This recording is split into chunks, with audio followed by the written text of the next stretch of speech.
Alright, this is Aladdin for the Genesis. As you know, I picked this up from Wally. It's in pretty much perfect condition, as you can see, including the book, which is also in perfect condition, and the cartridge itself. That's how you say, hop in and play some of that.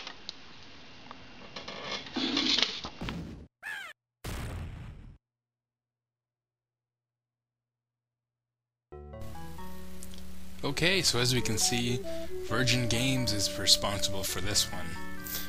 Now there's actually 5 versions of this game released at the time for different systems. They're all pretty much published by different companies. They're pretty much all different games. This was the first. The Sega Genesis was the first version of Aladdin. And this is it here. Now, starting off, the first thing you'll notice is the animation. I mean, the animation is wicked. It's very fluent, but at the same time, it's very fast.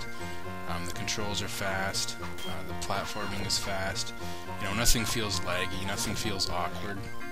Sometimes when they do the animation like this, especially when the 2D games, like, you can kind of see some depth to it, like you're not walking just directly on it's kind of hard to explain. Like Earthworm Jim.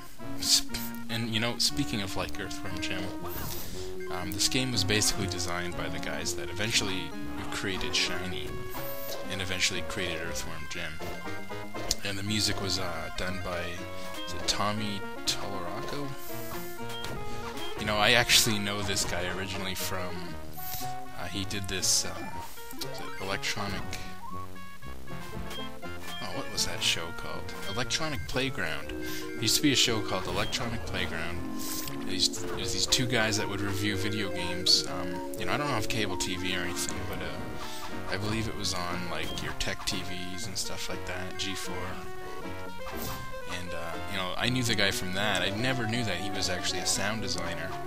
And he did the sound in this.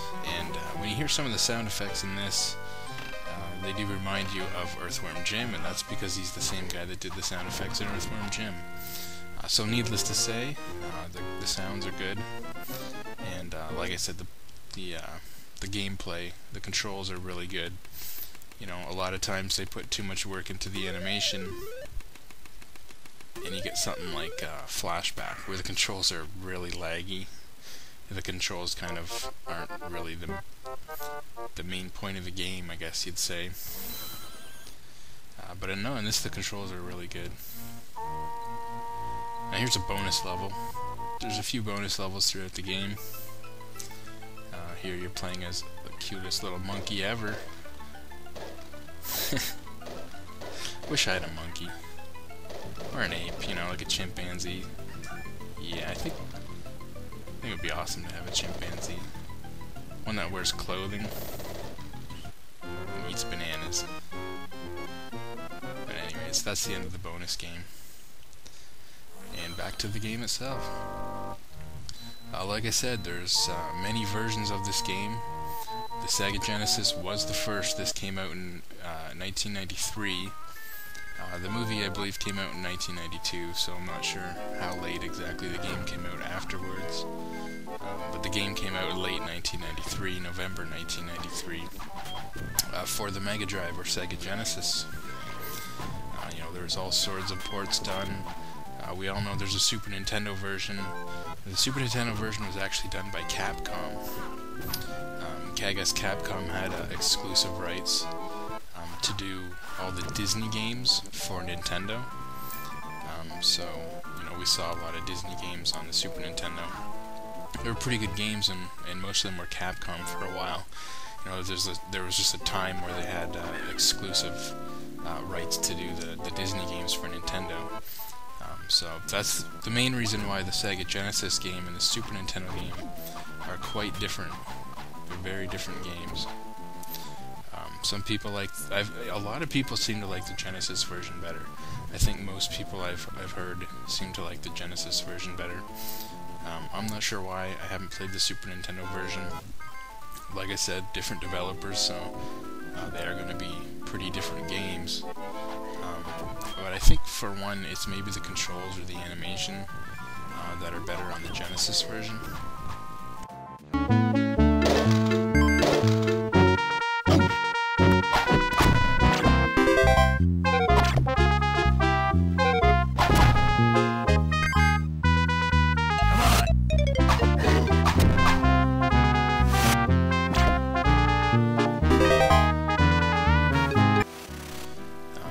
Yeah, the game also saw the Master System and Game Gear. They were pretty much the same version, but once again, a very different game. And the NES and Game Boy, which are similar, but once again, a very different game. You know, all different developers. So.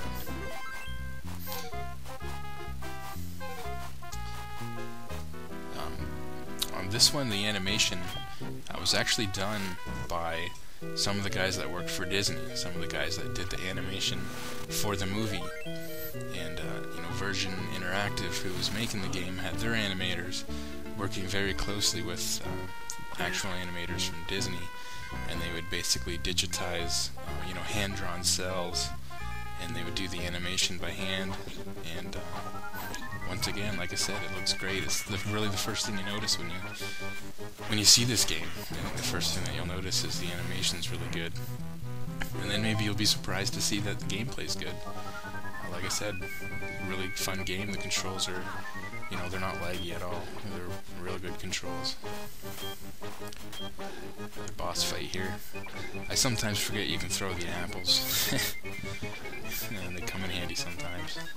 You get all these apples and you kind of forget you can throw them. This level's pretty cool. Like I said, the graphics are really good, and you know, I think for a Genesis game especially, I hate to say that, you know, the Genesis has a lot of good games, you know, and some of the programmers really know how to, you know, take advantage of its 64 colors on screen. Sometimes there's, you know, with shadowing and stuff, there's little tricks you can do to get by that, you know, but there seem to be certain developers that, you know, can really make a game look good on the Genesis. This is a prime example. I mean, this just looks awesome. Like I said, it's not just the animation. You know, the animation's obviously good, but you know, look at the backgrounds here. You know, lots of detail, lots of color. Yeah, you know, you would never. You might not think this was on the Genesis if you hadn't seen some of the right games on the Genesis, I guess you should say.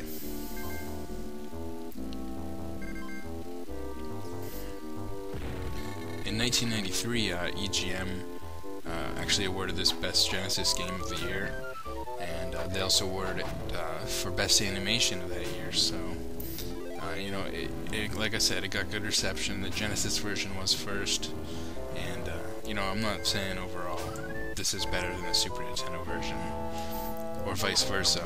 I mean, as far as I know, they're both great games, but they are different. A lot of the levels are different. Once again, I haven't played the Super Nintendo version, so what can I say about that? But you know, as far as I can tell from this is an excellent version of the game, and like I said, all the ports are slightly different. So.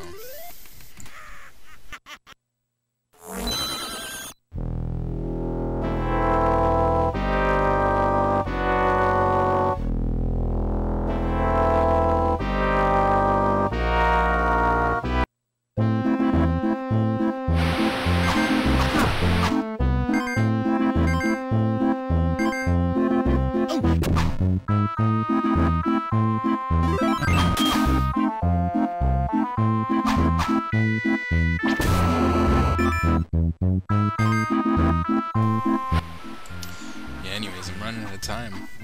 Like I said, it's a great game. Originally came out for the Genesis, Super Nintendo version done by Capcom. So like I said, they're fairly different games. Some of the levels go. But you know, other than that, it's definitely worth checking out. It's a great platformer game. Maybe you're not into Disney games, but you know, it is a fun platformer game. They got the controls just right, and it's definitely a good game on the Genesis to have.